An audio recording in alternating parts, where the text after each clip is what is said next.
Tonight on To The Point, we discuss child custody and maintenance, an emotive topic that often leaves the man feeling like the law supports the women more.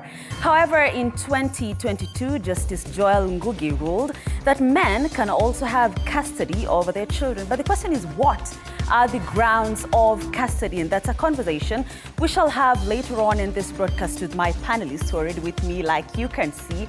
That conversation plus the day's stories coming your way shortly, but first, the highlights.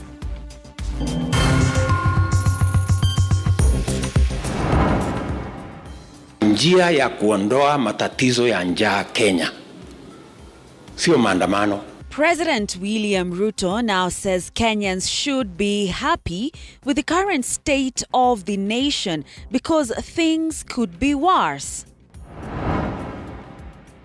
A case of a missed forecast, government now says there won't be El Nino rains as earlier predicted. Mulisikia tukawa na habari pengine kutakuwa na El Nino ambayo itaharibu kule, itaharibu mali nyingine. Lakini Mungu ni nani? Mmesikia wale watu wamesema tena ile El Nino haitakuweko. Will the billions set aside for El Nino go down the drain? And newly wedded women in Bungoma receive slaps as a welcome move to make them bolder against marriage turmoil. Na unaambiwa ati lazima uchapwe ati ndio ukae. We shall get to that story on a culture of slaps, okay? Welcome to the broadcast. Thank you so much for joining us on this 22nd day of October 2023. This is TV47 Weekend Edition, and we invite you to engage with us on our social media handles at TV47 News on Twitter, on X, okay? At TV47 News on X, TV47 Kenya on Facebook, and my X handle is at Grace Korea KE. Our sign language interpreter tonight is Roda Nyamai, and my name is Grace Korea Kanja. Now, starting January 2024, Kenyans will be required to pay up to 2.7% of their earnings as a contribution towards the Social Health Insurance Fund. According to President William Ruto, those who will not be able to pay will be paid for by those that are salaried Kenyans, with the government also chipping in through a kitty of 26 billion shillings. Zainab Mohammed kicks us off tonight. Him just those few minutes to point. Speaking in Dagoretti, President William Ruto has defended the new health law that requires every Kenyan to register as a member of the Social Health Insurance Fund. Salaried members under the scheme will contribute 2.75% of their salaries towards a new health fund. The president revealing that those who earn highly will pay a huge sum as compared to those who earn less. Na tuyasema yende juu sana hapana, tulipe to the same percentage. Mama mboga yaga ni 2.7%, hata mimi 2.7%. Sio iko sawa? Sasa 2.7% ya milioni moja si mnaona iko juu kidogo? 2.7% ya mama mboga ya 1500 si ndio iko chini? The new law dictating that every Kenyan must register with the Social Health Insurance Fund. However, it does not address what happens when individuals cannot afford contributions. Ruto reiterating that this will ensure every Kenyan can go to the hospital and receive treatment albeit financial constraints. Tutabadilisha Kenya. Na unajua sasa hii maneno lazima ipangiwe vizuri. Na mimi niko tayari kujibu maswali yote. Mtu yuko na maswali aulize mimi. I am ready to answer. Niko na majibu. Maswali yote niko na majibu because tunataka kuwa nchi ya usawa. Leaders early to the Kenya Kwanza government led by Majority Leader Kimani Ichung'wah have put emphasis on the just launched universal health care, saying that Kenyans from all walks of lives will have access to affordable health care services. Mama mboga, mtu wa bodaboda ambaye alikuwa analipa shilingi 500 kwa NHIF, kupitia kutia sahihi ile bill ambayo sasa ni Act of Parliament. Huyo mama mboga, huyo mtu wa bodaboda ambaye ndiye mwenye serikali gharama yake ya NHIF imeshuka kutoka 500 atakuwa akilipa 300. Elsewhere, Health Principal Secretary Mary Mudhoni has called out a section of leaders for politicizing health matters. The PS maintaining the newly enacted health laws will be a game changer in transforming the health sector. I know sometimes you hear many people making funny comments. I think this is not the time to politicize our health issues in this country, the health agenda of this country. The president is very clear on which direction we need to take. We as a ministry, we are very clear on which direction we want to take for the people of the country. And by assenting these bills, really, it was an indication that we are serious in whatever issues that we want to do. Thank you, Zainab Mohammed, for that. Now, President William Ruto has told of critics of the Kenya Kwanza administration, exuding confidence that he will transform the country, adding that his leadership is steering the country in the right direction. The head of state, while addressing congregants during a church service at the Revival Sanctuary of Glory in Ruto Satellite Dagoretti South, enumerated some of the achievements made since he took reins of power, stating he will not be distracted from turning around the country's economy. President William Ruto seems to have had enough criticism directed towards his one-year-old government taking up issues with leaders who are against Kenya Kwanza agendas that he referred are meant to better the lives of Kenyans. Njia ya kuondoa matatizo ya njaa Kenya sio maandamano. Na kama ni maandamano shambani. Kwa sababu unga haitoki kwa duka, unga inatoka kwa mahindi, na mahindi inazalishwa shambani. The president praised measures and plans are put in place by his government, alluding that the only solution to food insecurity is through empowering farmers. Going forward, we have a comprehensive plan on food production so that Kenya never goes back again to a place where citizens wanalia. Ruto further stated that the government has comprehensive and elaborate plan to improve food production for sustainable food security, taking bank of the impact being witnessed after the government availed subsidized fertilizers to farmers. Tumevuna mahindi magunia milioni 44 ambayo inaendelea saizi. Makadirio yetu ni kwamba mwaka huu tutaongeza mazao yetu ya shambani by an extra 45% ambayo itapatikana. Na nia yetu ni kuhakikisha kwamba tusirudi mahali pale tena, mahali unga inafika shilingi 230. Also, the president has hit out at those criticizing the new university funding module that has revised the model of distributing funds, maintaining that the module would see some of the learners benefit from full scholarship, while others would be required to foot the bill or get loans to fund their studies, and that the new formula targets children from poor households. Kila mtoto akienda university sasa, hatutakuwa tunatuma pesa university, ati university waamue watasomesha nani. Hapana, sisi wenyewe tutakuwa tunapatia kila mtoto scholarship. Ndio tutambue ule mtoto wazazi wao wako chini, tuwapatie 100% scholarship.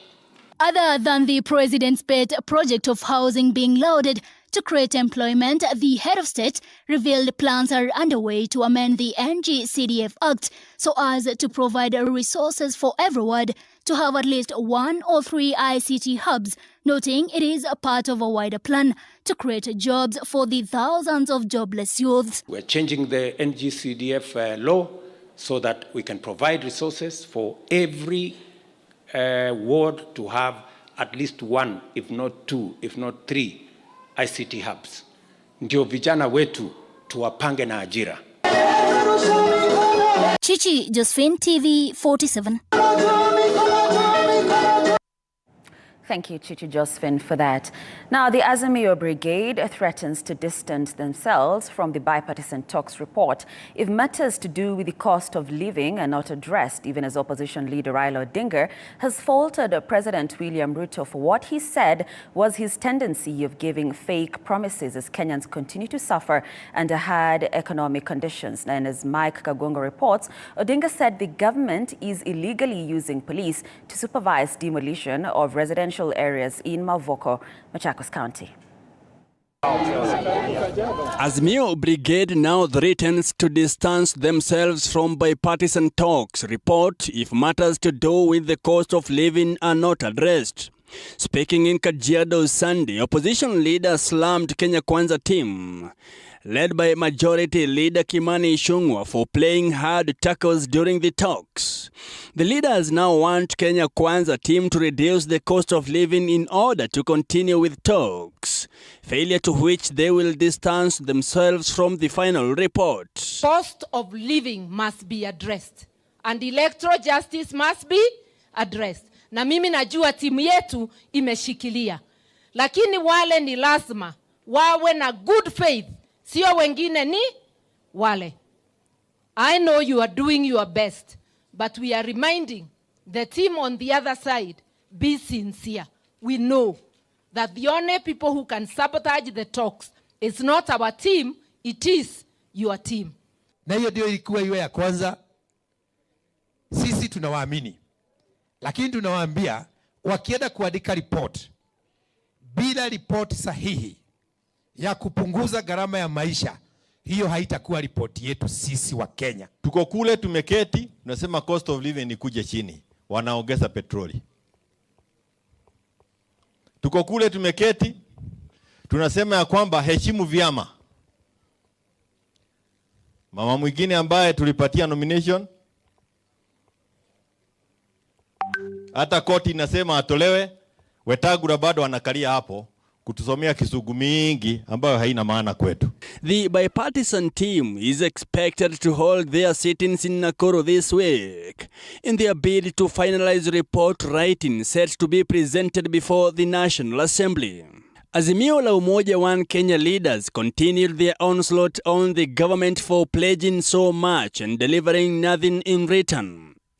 Odinga said Ruto lacks ideas on how to take the country forward, and that is why he allegedly copy-pasted his BAMBA care plan, which he now calls Ruto care. Tulikuwa na BAMBA care.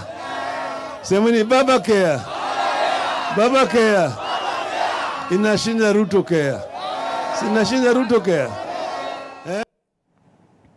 All right. Now, there will be no El Nino. After all, the Meteorological Department says only significant rains are expected during the short rains period. Now, this development begs the question of what next for the billions set aside in preparedness of any eventualities due to the havoc that comes about the destructive rain. Billions of shillings set aside to mitigate the effects of expected El Nino rains, with the national government requesting 9 billion shillings to mitigate the effects of El Nino. Counties had projected 15 billion to require for emergency cases, but now things have changed. The weatherman says we shall just have heavy rains. Mulisikia tukawa na habari pengine kutakuwa na El Nino ambayo itaharibu kule, itaharibu mali ingine, lakini Mungu ni nani? Mmesikia wale watu wamesema tena ile El Nino haitakuweko. Wamesema kutakuwa tu na mvua kubwa, lakini haitafika pale ya kuharibu. Hiyo mvua nyingi ambayo tutapata, pia tumejipanga katika hii short rains. Tumepanga pia wakulima watuzalishie chakula tena. The national government had set aside billions to mitigate the impact, even holding meetings to plan on how to handle the impact. For counties, it was a race against time, also preparing for any eventuality. Na mimi namshukuru Mungu. Tulimuomba atupatie mvua. Tumepata mvua, wakulima wetu wamefanya bidii. Sasa tuko na mahindi milioni 44 magunia ambaye itatusaidia kwa mambo ya chakula. Deputy President Rigathi Gachagua had formulated a technical committee to work together with development partners to calling for more aid after projecting that an estimated 2.3 million Kenyans will be affected by the El Nino rains in the ASAL counties, where 23 out of 27 ASAL counties were to be severely affected. Thank you, Moge William, for that. Now, listen to this. slapping your newly wedded wife. Advising young men after circumcision to engage in premarital sex, among other retrogressive cultures, have been blamed for the rise of gender-based violence, early pregnancies and new HIV infections in Bungoma County. And as our Bungoma-based reporter Wanji Sostin reports, it has been a norm for women in Luya community who get married, especially after dowry is paid. They go through beatings as a way of making them strong in marriage. Bungoma County has been reported as one of the notorious counties in the country with the most cases of gender-based violence, early teenage pregnancies, and new HIV infections. A section of the Luya communities that resides in Bungoma still live by the traditional practices. It is believed that for a woman to be endured in marriage, she should and must be welcomed by a slap, especially after being married, for her to be strong enough. Mary Naske, not her real name, explains her ordeal of this retrogressive culture that still exists in the 21st century. Nishapitia wakati mmoja ile unaona hata unachapwa kofi na unaambiwa ati lazima uchapwe ati ndio ukae. Yani ati hajawahi kukuchapa, sasa mpaka akuchape ndio ukae. Nilipitia hiyo. Na hata nikapitia, unajua ile maneno unaambiwa, nilipeleka ng'ombe kwenyu. Sasa wewe ni mali yangu. Naske said that she reported the case to the local administration, but no action was taken against the perpetrator. Rather, the administrators brushed off the alleged assault. Nilienda kwa chief. Nikaelezea chief, na chief akajaribu kuita mzee, akatushawishi na akasema mama hatakikani kuchapwa.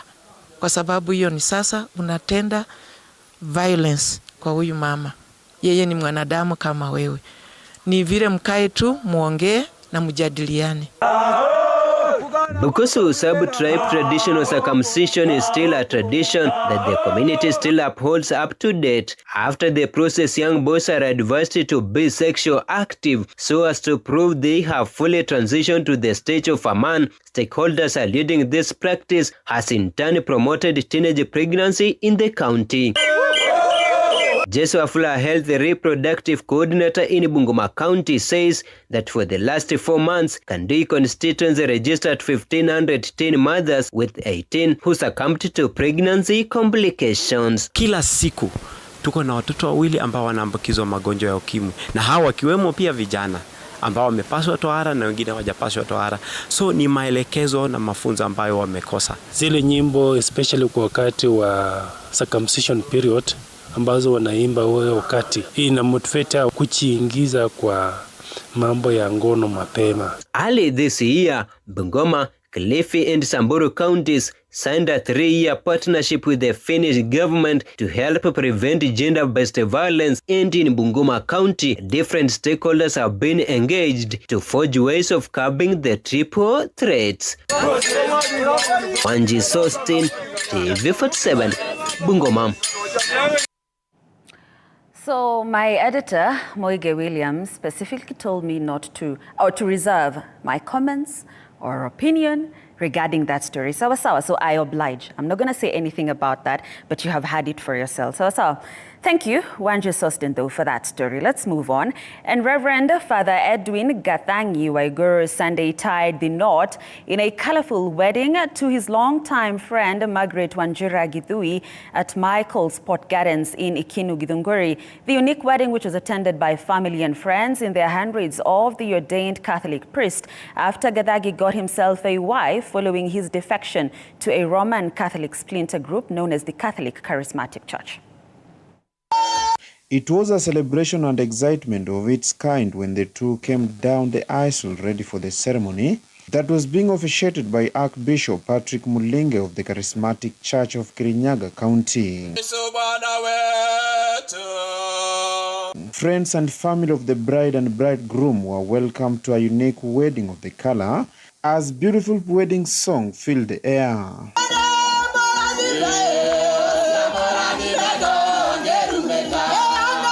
Nasema ni kwamba hawa mafathers ni wanaume kama wanaume wengine, kwa hivyo wakubaliwe waoe, wasiwe wanafanya mambo huko nje, sababu tunaona ile mambo wanapitia huko, unasikia sasa nini sana, lakini tunajua vile wanapitia huko nje. Tungeomba tu wakubaliwe waoe, wawe na familia, kwa sababu hakuna kitu mzuri kama kuwa na familia hii dunia. Edwin, who separated from the Roman Catholic Church and joined Charismatic Church, said after he was sent to preach to North and South America, he saw the need to marry and have a family after returning home. I thank God for at last making this great dream come true. It has been a long journey since I was, I think, baptized. I started the journey of faith, and then I joined the seminary almost 20 years ago. And I am so happy that the person God has sent to ordain me, we met in 2003 when we joined the seminary. So I thank also my Bishop, Patrick Muringe, for accepting that call from God to come and ordain me. Bishop Patrick Mulinge of the Charismatic Church has said that his church is only Catholic, but it differs only about the sacrament of marriage where priests from the church are allowed to marry. We are Catholic in nature, that is, we follow the rite as it is, the rite of ordination, the rite of marriage. The major difference here is that we allow marriage. We allow marriage, and that is the reason why today you have seen our deacon here. He has ceremonized his marriage. At the same time, he has attained the sacrament of ordination to become a priest. Isaac Famba, TV47. Right, thank you, Isaac Famba, for that. Now, the government has successfully confronted coffee industry cartels and thwarted their attempts to hinder agricultural subsector reforms. On Sunday, Deputy President Rigathi Gachagua stated that the government's actions, such as offering coffee farmers a 4 billion shilling advance and enabling direct global coffee sales, have disrupted cartel schemes. During his speech at PCA Mihuti in Mukurweini, Nyeri County, the Deputy President highlighted that reforms in the coffee subsector encountered opposition from intermediaries who are benefiting more than the farmers. Mambo ya kahawa tulianza kufanya mabadiliko, tukakuwa na pingamizi kali kutoka kwa wale ambaye wako katikati ya mkulima na mkunywaji wa kahawa hapa katikati, kwa sababu wanatununulia bei kidogo, wanauza bei kubwa, wanakula faida yote. Kuru Rais aliongea na balozi wa Marekani, amekuja tumeketi na balozi wa Marekani Meg Whitman ametupangia wanunuzi wa kahawa wenyewe wale wako Umarekani wanaitwa Starbucks, wanakuja hapa kuonana na rais na mimi wakinunua kahawa yetu direct. Tumetafuta pesa ya serikali 4 billion na tuko na ingine bilioni 2. Sasa tunapanga vile hii pesa itafika kwa mkulima direct. Tupeane advance ya 80 shillings. Tukipata soko ile itakuwa juu, tukuje tuongeze. Kwa hivyo kwa hii serikali yetu ni kuombea Rigathi Gachagua na William Ruto wa maombi dua kwa Mwenyezi Mungu awasimamishe, ndio kamati ya roho chafu, kwa Kiingereza wanaita haters, wakae mbali sana na serikali yetu, ndio hawa wazee waweze kufanya kazi. And Cabinet Secretary for Agriculture, Mithika Linturi, has applauded Meru Ward representatives for preparing a motion to impeach Governor Kawira Mwangaza. Linturi has accused Kawira of incompetence and not being able to understand her duties as a governor. Now, he has said that the governor has started interfering with the work of the Ministry of Agriculture, where he opened the Muthara market, which is under his ministry. They will not be able to get us. Don't move. Ile MCS mmechukua, I think is the right direction, because nyinyi ndio mnajua na nyinyi ndio mlipewa nguvu na watu wa Meru. Kwa hivyo mimi as I sit in the national government, mimi kukiharibika huku, hata mimi unajua nakuja nakosa kutafanya nini. And I'm raising this because we cannot run away from the realities of life. Juzi mimi nikiwa waziri, kilimo is devolved. Mimi nataka kupeana mbegu za pamba nataka kupeana mbegu za sunflower and we must work closely with the county governments. Lakini kutengeneza mkutano tukuje tuungane pamoja tupie watu mbegu haiwezekani. Njuzi na nimeandika barua. Mumeona mtu yule mnaongea juu yake ameenda kufungua soko Mudhara. Imepakwa rangi. Hiyo soko ni ya Ministry ya Agriculture funded by African Development Bank. Contractor sijamuachilia aende, lakini unaona mtu anakuja anaweka kibao yake anapaka rangi at ni project ya county. That is a lie. It's true conmanship ya mchana. To Busia now, where the county government has warned health workers who have been on a go-slow since Tuesday last week, saying they will be subjected to disciplinary action should they fail to report to work this week. Medical professionals, including doctors, nurses, clinical staff and pharmacists, initiated a strike seeking promotions, overdue salaries and better working conditions, disrupting health services countrywide. Now, the Deputy Governor, Arthur Odera, assured the media on Sunday of the county government's dedication to addressing their issues, emphasizing that the resolution process was underway for a lasting solution. Naagiza ya kwamba wote ambao wameenda study leave bila idhini warudi kazini mara moja kabla ya mwisho wa mwezi huu, ama walete maombi yao wapewe idhini kikamilifu. Bila hayo tutachukua hatua ya kinidhamu, kwa sababu tunataka kuhakikisha kwamba kaunti hii sekta ya afya inaendeshwa kulingana na sheria. Sasa tunashughulikia kuhakikisha kwamba tutajua wale wamelipwa na wale hawajalipwa, na tuelekee kuwalipa wale ambao, na mwisho tukakubaliana kwamba haina maana kuitisha mgomo, kwa sababu shida ambazo zingesababisha mgomo zote zinaelekea kutatuliwa. Lakini